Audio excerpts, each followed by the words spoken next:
Okay mga kapasyon, short video lang. Itong video nito ay para sa lahat ng motor. Sa mga naka FI, tsaka naka carburetor. No, sa mga ugaling nagpapalit ng tambucho or pipe, or na di mo modify yung stock, ginagawang open pipe.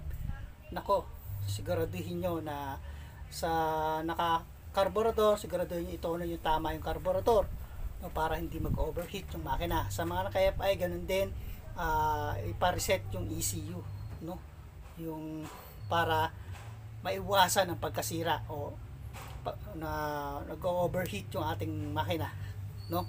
Malaking gastos pag nasiraan kayo ng makina at nag-overheat yung makina nyo.